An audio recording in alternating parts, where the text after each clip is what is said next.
नमस्कार, मैं हूं नेहा परिहार और आप देख रहे हैं न्यूज 24 एक्सप्रेस। आइए नजर डालते हैं आज के बुलेटिन की ओर। जनपद शिक्षा केंद्र महगांव के द्वारा शासकीय माध्यमिक विद्यालय महगांव में दिव्यांग बच्चों का चिकित्सकीय मूल्यांकन सेवा शिविर आयोजित किया गया, जिसमें मुख्य अतिथि के रूप में राज्य मंत्री ओपीएस भदौरिया उपस्थित रहे।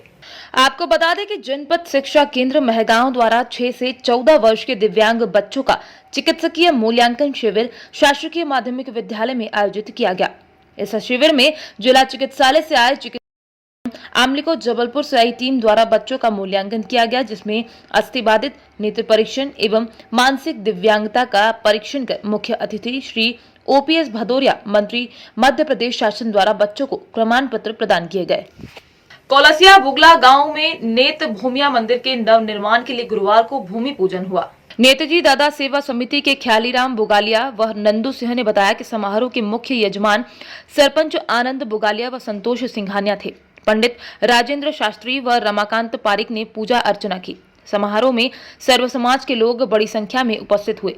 महिलाओं ने मंगल गीत गाए। जयकारों के साथ ही सरपंच बुगालिया ने नींव की पहली ईंट रखी। सिंघानिया परिवार की ओर से प्रसाद वितरण भी किया गया। आपके कोटा जिले के सुल्तानपुर कस्बे एवं कोटा क्षेत्र की जानी मानी दुकान पाठक कंप्यूटर एंड हार्डवेयर सॉफ्टवेयर व सीसीटीवी कैमरा लगाने वाले पाठक कंप्यूटर सेंटर व दुकान कोटा मेन रोड सुल्तानपुर आपके घर एवं दुकानों को चोरी से बचाने के लिए लगाए जाने वाले सीसीटीवी कैमरे पाठक कंप्यूटर के द्वारा लगाए जाते हैं। प्रोपराइटर आपके जाने माने मिस्टर ललित पाठक। पता Pathak computer, Bhaura circle, Sultanpur, Kota main road. Mobile number 9799242534।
Pathak ji से कि क्या क्या काम इनका किया जाता है।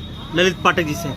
ललित पाठक जी, हमारे यहाँ पे कंप्यूटर रिपेयरिंग, मोबाइल रिपेयरिंग और सीसीटीवी कैमरे लगाए जाते हैं और प्रिंटर रिपेयरिंग होती है और होम सर्विस से कहीं भी कोई कंप्यूटर ख़राब हो तो वहाँ पे हमारे बंदे पहुँच जाते हैं। एक कॉल करनी है जिसमें हमारा बंदा वहाँ चला जाएगा और ठीक करके आ जाएगा कंप्यूटर। ये काम होते हैं हमारे यहाँ। होम सर्विस का काम है ग्रामीण एरिया में। यहाँ पे कोई सर्विस देता नहीं, पर ग्रामीण एरिया में हमने होम सर्विस स्टार्ट की है। जैसे कि चोरी और डकैती आदि इससे बचने के लिए सीसीटीवी कैमरा वगैरह आपको कॉल करें और उससे आप लगा देते हो, सुविधा देते हो। होम सर्विस है। तो आपके नंबर हम आ जाते हैं। मोबाइल नंबर वगैरह 9799242534 ये हमारे नंबर है। अच्छा, तो क्या क्या सर्विस से शॉर्ट में बताएंगे आप? हाँ, जहाँ पर कहीं भी कंप्यूटर ख़राब हो जाए, कैमरे में प्रॉब्लम आ जाए तो वहाँ पे हम 10-15 मिनट के अंदर हार्डवेयर सॉफ्टवेयर, हार्डवेयर कंप्यूटर वगैरह सुधारना और कैमरे वगैरह खराब हो जाए तो सुधारना, रिपेयरिंग सब, मोबाइल वगैरह रिपेयरिंग, मोबाइल रिपेयरिंग, कंप्यूटर अच्छा रिपेयरिंग, प्रिंटर रिपेयरिंग और कंप्यूटर रिपेयरिंग, इंक वगैरह प्रिंटर में इंक वगैरह डालना, कार्ट्रिज रिफिलिंग करना, रिफिलिंग वगैरह, लेमिनेशन मशीन ठीक करना, ये सब काम हमारे पास होते हैं। हमारे पास लड़के हैं, सब सुविधा है। अच्छा, सॉफ्टवेयरिंग एंड हार्डवेयर से संबंधित सारे काम आप करते हो? सब काम हमारे पास है। ठीक है। अगर अस्पताल की व्यवस्था में सुधार नहीं हुआ तो डॉक्टरों के मुंह काला करके चौराहे पर जूता डालकर रैली निकाली जाएगी। शिवसेना ने जिला चिकित्सालय में 15 दिन में अपनी व्यवस्थाओं को सुधारने को लेकर अल्टीमेट दिया है और कहा है यदि व्यवस्थाओं में सुधार नहीं हुआ तो पहले निवेदन किया जाएगा, फिर आवेदन, और यदि फिर भी नहीं मानेंगे तो दनादन भी किया जाएगा। वहीं निवेदन ज्ञापन देने पहुंचे मुन्ना तिवारी ने कहा अस्पताल की व्यवस्था में सुधार नहीं हुआ तो डॉक्टरों के मुंह काले करके चौराहे चौराहे पर जूते डालकर रैली निकाली जाएगी और कहा कि यदि अस्पताल के डॉक्टर अस्पताल में कम, घर पर ज्यादा समय मरीजों को देखने के लिए दे रहे हैं और बिना पैसों में नर्स एवं वार्ड बॉय मरीजों को हाथ नहीं लगाते और मरीज अपना दम तोड़ देते हैं। तो मुन्ना तिवारी ने विशाल रैली निकाल दी, चेतावनी भी दी है। आज जिला अस्पताल का घेराव किया है, क्या है आप लोगों किन मुद्दों को लेकर आप लोग घेराव कर रहे हैं? 1 महीने से लगातार गरीबों के फ़ोन मेरे पास आ रहे हैं। मैंने कई बार डॉक्टरों से बात भी की, लेकिन वही इस कान से सुनी, इस कान से निकाल दी। अब चूँकि अब तो हमने विरोध करने का बात की, आज विरोध कर रहे हैं। अगर अभी डॉक्टर नहीं संभले तो चूँकि CSP साहब का मैं सम्मान करता हूँ, CSP साहब ने कहा था कि कोरोना वैक्सीन का काम चल रहा है तिवारी जी। हमने कहा आपकी बात शांतिपूर्वक होगा और अगर आपकी बात व्यवस्था नहीं सुधरती हैं तो शिवसेना सीधे अस्पताल में घुसेंगे और डॉक्टर को पकड़ के जो है जो पीटेंगे। अस्पताल में डॉक्टर 12 के बाद बैठते ही नहीं है। अरे तो जब मिले तब मिले। ये क्या है, जिनको उनको भर्ती करने लायक मरीज है उनको कहते कि घर आओ। अस्पताल में नर्स जो है डिलीवरी करती हैं तो उनसे 1,000 रुपये वसूले जाते। जो डिलीवरी वाली महिलाएं हैं वो तड़प रही हैं और ये भद्दे कमेंट करती हैं उन महिलाओं से। गंदगी का माल लगा हुआ है अस्पताल, गंदगी का माल लगा हुआ है, दलालों का माल लगा हुआ है। चाट की ठिलिया, फल की ठिलिया, चाय की ठिलिया सब वहाँ अंदर लगते हैं रात में, उनसे अवैध वसूली की जाती है। यहाँ पे नशा प्रवृत्ति के लोग भी यहाँ मिलते हैं। 15 दिन का समय 15 दिन में अगर व्यवस्थाएं ठीक नहीं हुई तो शिवसेना पे प्रदर्शन नहीं करेगी, फिर घोषित प्रदर्शन नहीं होगा, फिर गोरेला युद्ध होगा, छापा मार कार्रवाई होगी। बस तिवारी शिवसेना राज्य प्रमुख। आज आप लोगों ने आज हमारे शिवसेना छतरपुर के जिला प्रमुख मुन्ना तिवारी जी ने जिला चिकित्सालय में व्याप्त भ्रष्टाचार, अनियमितताएं, मरीजों जो इलाज से वंचित हो रहे हैं उन सभी समस्याओं को लेकर यहां पर प्रदर्शन किया है। अगर मुन्ना तिवारी जी के आवेदन पर स्थानीय जिला प्रशासन कार्रवाई नहीं करता तो सागर संभाग के 5 जिलों में जिला चिकित्सालय छतरपुर के भ्रष्ट डॉक्टरों के खिलाफ उग्र आंदोलन छेड़ा जाएगा। शिवसेना आवेदन, निवेदन और दनादन की तर्ज पर कार्य करती है। अभी आवेदन किया है, एक बार हमारे मुन्ना तिवारी जी निवेदन करेंगे और शिवसेना की बात को स्थानीय जिला प्रशासन गंभीरता से नहीं लेता तो शिवसैनिक भ्रष्ट डॉक्टरों के खिलाफ दनादन के लिए भी पीछे नहीं हटेंगे। और यह क्रम सिर्फ छतरपुर तक सीमित नहीं है। मध्य प्रदेश के शिवसेना कार्यालय में जिला प्रमुख मुन्ना तिवारी जी ने आवेदन दिया है कि यहाँ के जो डॉक्टर हैं जिनको गरीबों का इलाज करना चाहिए, ये गरीबों का इलाज नहीं करते, ये प्राइवेट क्लिनिकों पर प्राइवेट प्रैक्टिस करते हैं। जिला चिकित्सालय के भ्रष्ट चिकित्सकों की संपत्ति की भी जांच होना चाहिए और जो भ्रष्टाचार के दलदल में MR से मिलकर गरीब मरीजों को महंगी दवाई लिखते हैं, इनके ऊपर कठोर कार्रवाई होना चाहिए। ऐसे पदभ्रष्ट चिकित्सक जो कि भगवान का जिनको दर्जा प्राप्त है, हम भगवान मानकर अस्पताल में आते हैं, लेकिन जब हमें दवाएं नहीं मिलती, हमें महंगी दवाएं मिलती है, हमको इलाज नहीं मिलता। मुन्ना तिवारी जी ने बताया कि यहाँ पर कम से कम 5-6 चिकित्सक ऐसे हैं कि जिनका टाइम टेबल 11 बजे से बैठने का है, वे अपनी कुर्सी पर नहीं बैठते, वे प्राइवेट मरीजों को देखने के लिए जाते हैं। उन डॉक्टरों को शिवसेना चेतावनी देती है कि सुधर जाओ, जनता की सेवा करो। अगर कुर्सी पर तुम नहीं मिलते तो हमारे शिवसेना के जिला प्रमुख उस कुर्सी पर बैठकर 2 जूता रखे जाएंगे और अगली बार वो उस दूसरे दिन उसी चिकित्सक का, भ्रष्ट चिकित्सक का, जनता की भावनाओं से खिलवाड़ करने वाले चिकित्सक का काला मुंह करके शहर के प्रमुख चौराहों पर घुमाया जाएगा। धरना प्रदर्शन देते हुए मतलब ज्ञापन सौंपा है, उन लोगों ने अपनी मांगे रखी, सर क्या कहना चाहेंगे? अस्पताल की अव्यवस्थाओं के संबंध में ज्ञापन दिया है, उसके संबंध में जो भी आवश्यक कार्रवाई होगी की जाएगी। मुरैना खाद्य सुरक्षा और थाना कोतवाली पुलिस की संयुक्त टीम द्वारा छापामार कार्यवाही की गई। मुरैना में नकली पनीर फैक्ट्री पर पुलिस व प्रशासन का छापा पड़ा। डालडा रिफाइंड सपरेटा दूध से बना 20 किलो पनीर मिला। भट्टी पर 500 लीटर सपरेटा दूध डालडा रिफाइंड के साथ हो रहा था गर्म। Mixing machine, Renzi, hydrogen peroxide भी मिली है। मुरैना के कोतवाली थाना क्षेत्र अंतर्गत गंगाविशन का बाड़ा में संचालित है गोविंद कृपा डेयरी। खाद्य सुरक्षा विभाग ने सैंपल लिए हैं। कोतवाली पुलिस को डेयरी संचालक सहित जैन के विरुद्ध कार्यवाही के लिए आवेदन दिया गया है। अभी ये गोविंद कृपा डेयरी में कितनी चीज़ों की छापामार कार्रवाई हुई है, उसमें किन किन चीज़ों के सैंपल लिए हैं और क्या ऐसे हानिकारक उसमें केमिकल वगैरह मिले? आज जो है खाद्य सुरक्षा विभाग और थाना कोतवाली पुलिस द्वारा एक संयुक्त दल बनाया गया था, जिसने गंगा बेसिन के बारे में जो गोविंद कृपा डेयरी चल रही थी, इसका मालिक साहिल जैन है, उस पर आज कार्रवाई की है। तो वहाँ पर मिलावटी पनीर बनाया जा रहा था और मिलावटी पनीर बनाने का सामान एक ड्रम में सपरेटा दूध में रिफाइंड और डालडा का घोल मिला है, 500 लीटर सपरेटा दूध मिला है। तो इसकी सहायता से वो मिलावटी पनीर बना रहा था। इसके साथ साथ डेयरी में खाली टीन मिले हैं डालडा और रिफाइंड के, और लिक्विड डिटर्जेंट है, हाइड्रोजन पेरोक्साइड है, इस तरह के पदार्थ भी मिले हैं। ये जो 500 लीटर दूध का 7,500 15 रुपये लीटर के हिसाब से लगभग। बांद्री नेशनल हाईवे 44 के सागर जिले की बांद्री थाना अंतर्गत मोती फाटक के पास बेकाबू ट्रक ने बाइक सवार को कुचल डाला, जिसमें बाइक पर सवार भाई बहन की मौके पर ही मौत हो गई। पुलिस से मिली जानकारी के अनुसार बाइक क्रमांक MP40MN1281, जिस पर 2 लोग सवार थे जो रिश्ते में भाई बहन थे, वो अपनी बहन को लेकर बिसराह से सागर जा रहे थे। पीछे की ओर से आ रहे ट्रक क्रमांक RJ11GB7068 ट्रक ने टक्कर मार दी, जिसमें बाइक सवार विवेक पिता हाकम सिंह राजपूत उम्र 20 वर्ष निवासी रामगढ़ थाना पठारी जिला विदिशा, आयुषी पिता वीरेंद्र सिंह राजपूत 18 वर्ष निवासी बिसराहा थाना बांद्री के मौके पर ही दर्दनाक मौत हो गई। मौके से ट्रक चालक फरार हो गया।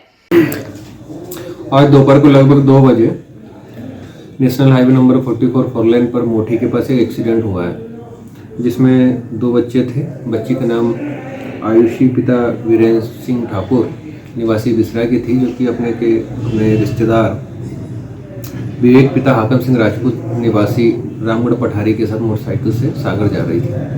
पीछे से एक ट्रक जिसका नंबर RJ11GB7068 है के ड्राइवर के द्वारा लापरवाही पूर्वक चलाकर उसे पीछे से टक्कर मार दी, जिससे दोनों मोटरसाइकिल सवार बच्ची और लड़के की डेथ हो गई। इस पर से उम्र कायम कर पंचनामा कार्रवाई की गई है, और साथ ही जो ट्रक ड्राइवर है RJ11GB7068, जिसका ड्राइवर मौके से फरार हो गया था, उसके विरुद्ध मामला पंजीबद्ध कर विवेचना में लिया गया। भिंड सांसद एवं नव नियुक्त प्रदेश उपाध्यक्ष श्रीमती संध्या सुमन राय का भिंड प्रथम आगमन पर भव्य स्वागत हुआ। भिंड सांसद श्रीमती संध्या सुमन राय को भाजपा नई कार्यकारिणी में प्रदेश उपाध्यक्ष की अहम जिम्मेदारी सौंपी गई है। प्रदेश उपाध्यक्ष बनने के बाद पहली बार अपने संसदीय क्षेत्र आगमन पर भाजपा कार्यकर्ताओं एवं नगर वासियों द्वारा जगह जगह भव्य स्वागत किया गया। ग्वालियर मेला सचिव और व्यापारी संघ के विरोधाभासी बयान श्रीमंत माधवराव सिंधिया ग्वालियर व्यापार मेला लगाए जाने की हालांकि अभी तक कोई भी घोषित तारीख तय नहीं की गई है। बावजूद इसके मेला परिसर में कई दुकानदार आकर अपनी दुकान लगा चुके हैं। इन दुकानदारों के पीछे श्रीमंत माधवराव सिंधिया ग्वालियर व्यापार मेला व्यवसायी संघ खड़ा हुआ है और संस्था के महेश मृदल का कहना है कि व्यापारी अपनी दुकानें लगाएं, तारीख तय होती रहेगी। वहीं जब इस संबंध में मेला सचिव श्रीवास्तव जी से बात की गई तो उनका साफ साफ कहना था कि मेला लगाए जाने की जब तक शासन से अनुमति नहीं मिल जाती तब तक कोई भी दुकानदार अपनी दुकान मेले में नहीं लगा सकता, और यदि कोई दुकानदार ऐसा करता है तो उसके ऊपर प्राधिकरण कार्यवाही करेगा। अति शीघ्र लगे, सुंदर लगे और व्यवस्थित लगे, इसके लिए हमने उनसे आग्रह किया। हमारे कुछ बिंदु थे जिस पे हम लोगों ने चर्चा की। हमको तत्काल लाइट चाहिए, उसके लिए हमने कहा हमको जो बाहर से हमारा व्यापारी आ गया है यूपी से और वहाँ से, उस व्यापारी को पानी चाहिए पीने का, उसकी बात की। मेले के अंदर पूरी तरह गंदगी फैली हुई है, हमने उसकी सफाई की बात की। हमने ये भी कहा कि जो जो दुकानदार अब दुकान लगा रहे हैं उनको जो जो चीज़ों की आवश्यकता है, चाहे वो टीन हो या लाइट हो, उस सब की तत्काल व्यवस्था की जाए, वो भी हमने आग्रह किया। हमने उनको ये भी कहा कि फायर ब्रिगेड की प्रॉपर अभी से व्यवस्था की जाए, ताकि आने वाला मेला गर्मी का मेला होगा और संभावनाएं दुर्घटनाओं की ज़्यादा होती हैं, हमको उसको देखते हुए पहले से व्यवस्था करनी चाहिए। और इस मेले में चारों कॉर्नरों पर फायर ब्रिगेड की व्यवस्था की जानी चाहिए, ये भी हमने उनसे आग्रह किया। और ये भी हमने आग्रह किया कि जो मेले के पार्क हैं उन पार्कों को अभी से सुंदर बनाने का और व्यवस्थित बनाने का प्रयास किया जाए, क्योंकि सैलानी जब मेले में आता है तो उसका एक बहुत बड़ा आकर्षण पार्क भी होता है। तो मेले की ये तमाम सारी छोटी मोटी समस्याएं जो बड़ा रूप ले लेती हैं, तो उसके लिए हमने आज उनको पहले से आगाह किया। और जो दुकानदार यहाँ आ गए हैं उनको किसी भी प्रकार से कोई भी व्यक्ति कोई परेशानी पैदा ना करे, ये भी सुनिश्चित किया जाए, ये हमने माननीय सचिव जैसा कि कई डेटा पहले मेले के लगाने के लिए आ चुकी है 10 तारीख से 20 तक, और आज हाल ही में मुख्य अपने जो ऊर्जा मंत्री जी उनने कहा 10 से मेला, लेकिन शासन द्वारा अभी तक कोई लेटर नहीं आया। और वे दुकानदार बाहर से आए बेचारे, तो उनके लिए दुकान लाने का परमिशन है? मैं अपने उन दुकानदार भाइयों को यह आश्वस्त करना चाहता हूँ, वे बेफिक्र होकर अपनी दुकानें लगाएं। उनको दुकान लगाने में किसी भी प्रकार की कोई चिंता नहीं करनी चाहिए। ये राजकाज हैं, आदेश जल्दी और लेट होते रहते हैं, लेकिन इस प्रदेश के जितने भी सम्मानित मंत्रियों ने, चाहे माननीय हमारे नरेंद्र सिंह तोमर जी हों, माननीय श्रीमंत महाराजा सिंधिया साहब हों, चाहे हमारे ऊर्जा मंत्री हों और चाहे हमारे उद्योग मंत्री हों, और इसके अलावा हमारे जो परिवहन मंत्री जो जाके माननीय मुख्यमंत्री महोदय से मिले थे, और माननीय मुख्यमंत्री महोदय ने ये कहा था कि 50% टैक्स की छूट मैं आपको इस मेले में दे रहा हूँ, इसलिए सबको निश्चिंत होना चाहिए। कागजी घोड़े हैं, ये दौड़ेंगे जब दौड़ जाएंगे। मेला लग रहा है, मेला लगेगा, और मेले की लगने की तैयारियां प्रारंभ हो गई हैं, कुछ दुकानें लग गई हैं और कुछ बन रही हैं। इसलिए मेले के बारे में आदमी को बिल्कुल आश्वस्त होना चाहिए, और जब भी शुभ घड़ी आएगी इसका पूरी तरह पूजन और उद्घाटन होगा। जैसे अभी आपने बताया कि व्यापारियों को हमने बोला है कि वो आकर के मेला लगाएं, और अभी मेरे मित्र ने बताया कि अभी तक कोई लेटर नहीं आया है, तो ये आपका एक अनावश्यक का दबाव बनाने की कोशिश है क्या? इस तरीके से आप अभी आपने कपड़े उतार करके इस लेटर की कोई आवश्यकता नहीं है।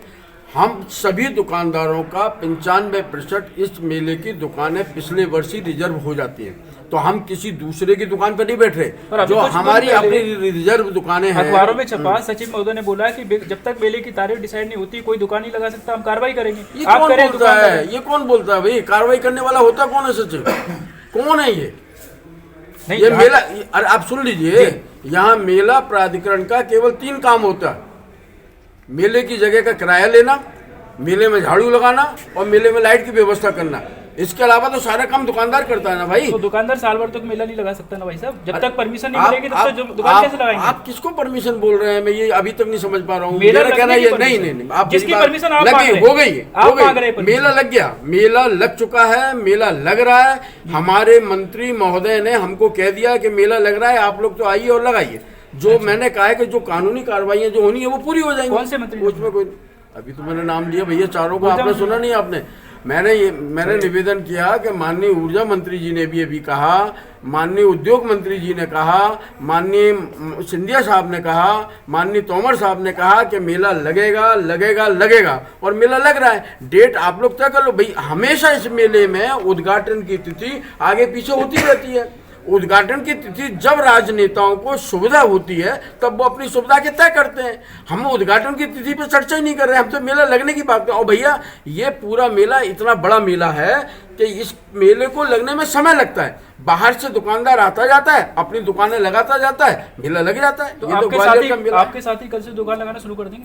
अरे भाई साहब, आप मेरे साथ एक मेले का भ्रमण करिए आप पहले, और आप देखिए दुकानें लग रही हैं या नहीं लग रही। कल से कर देंगे, अलग बात है भैया। दुकानें तो लग रही हैं, मैं ये कह रहा हूँ। जो दूर दराज पूरे देश से दुकानदार आए हैं। एक मिनट रोको, वीडियो रोको। जीती व्यापारी संघ की और आपके द्वारा क्या निष्कर्ष निकला मेला लगाने न लगाने के ऊपर? मेला लगाने न लगाने के संबंध में नहीं था। व्यापारी संघ की तरफ से कुछ सुझाव थे कि जब हर वर्ष मेला लगाया जाता है तो किन किन बिंदुओं पे पहले से तैयारी हो जाए तो बेहतर रहता है। तो कुछ उन्होंने सुझाव दिए हैं, तो उस संबंध में चर्चा करने का मुख्य बिंदु था। तो सर मेला कब से लगने का शासन द्वारा डेट आई है भी नहीं आई? नहीं, शासन से अभी कोई डेट नहीं आई है। शासन से डेट आने के बाद ही निर्धारित होगा कि मेला। अब जैसे सर दुकानदार बाहर से जो आ रहे हैं इस समय, जैसे कई मीडिया में चला गया, अखबारों कई डेट देते रहे 10 तारीख की 15 तारीख। अब अभी जैसे कई मंत्री नेताओं ने भी डेट दे दी है 10 फरवरी की, तो उसको देखते हुए दुकानदार यहाँ ग्वालियर में आ गए, बाहर से भी आ गए, तो उस कंडीशन में वो दुकानदार दुकान लगाए कि नहीं लगाए? नहीं, अभी दुकान नहीं लगाएंगे क्योंकि अभी मेला की डेट डिसाइड नहीं हुई ना, इसलिए अभी दुकान लगाने की बात नहीं कही जा सकती कि वो दुकान लगाए। यदि वो दुकान लगाते तो आपकी तरफ से क्या कार्रवाई है सर? नहीं, वो यदि दुकान लगाते हैं तो जो भी हमारे मेला नियम में प्रोविजन होगा उसके हिसाब से हम उसमें कार्रवाई करेंगे। आज जो आपके द्वारा जो आज मीटिंग हुई है उसके द्वारा में जो आपसे बताया गया है मेला के जो अध्यक्ष ने आप, तो उसके बारे में आप क्या कहना चाहेंगे? किस संबंध में? वो तो उन्होंने जो आप मीटिंग हुई है वो तो मेला लगाने के संबंध में उन्होंने कहा है, तो वही बताया कि भाई 10 फरवरी का कोई ऐसा डिसाइड तो नहीं हुआ है। सर जैसा कि अभी आपने कहा कि शासन का कोई निर्णय नहीं आया है और उस कंडीशन में यदि कोई व्यापारी यहाँ आता है तो उसको परमिशन नहीं है, और व्यापारी संघ ये कह रहा है कि जो बाहर से आए हैं उनको वो दुकान लगाएं, तो ये विरोधाभास वाली जो बातें यहाँ पर हो रही हैं मेले में, ये विवाद का कारण नहीं बनेगी? मतलब अब विवाद का कारण बनेगी नहीं बनेगी उस संबंध में हम तो नहीं कह सकते कुछ, बट हमको तो जो शासन के निर्देश हैं हम तो उसी हिसाब से उसमें आगे चलेंगे। ठीक है। लगाए हुए अभी मुझे 2 दिन हो गए हैं लगाए। 2 दिन सैलानी आ रहे नहीं आ रहे? यहाँ पर सैलानी आ रहे हैं, और दुकानदार और जो कर्मचारी लोग हैं वो सारे लोग आ रहे हैं और आके पूछ रहे हैं कि कब से मेला चालू होगा और जितनी जल्दी हो मेला चालू हो जाए, ये सारी जानकारी ले रहे हैं, सब्जी भी खा रहे हैं। मतलब जनता यहाँ पर इच्छुक है कि यहाँ मेला लगे किसी न किसी तरह? 100% जनता इच्छुक है साहब, वो तो तैयार बैठी है कि एक बार मेला दुकान हो और मेला चालू हो जाए। तो इससे कोरोना जैसे कल चल रहा है तो इससे कोई कोरोना का फर्क पड़ा मेले में? नहीं, कोई आप 2-4 दुकानें यहाँ 10 लगी है मेले में जो। जी नहीं, कोई फर्क नहीं पड़ रहा। सब कोरोना का यहाँ पे जो भी चल रहा है सब शांति से चल रहा है और सेफ्टी के थ्रू सब चल रहा है। बढ़िया दुकान चल रही है इस समय, बहुत अच्छी चल रही है। Thank you. आज के बुलेटिन में फिलहाल इतना ही। बने रहिए न्यूज़ 24 एक्सप्रेस के साथ। नमस्कार।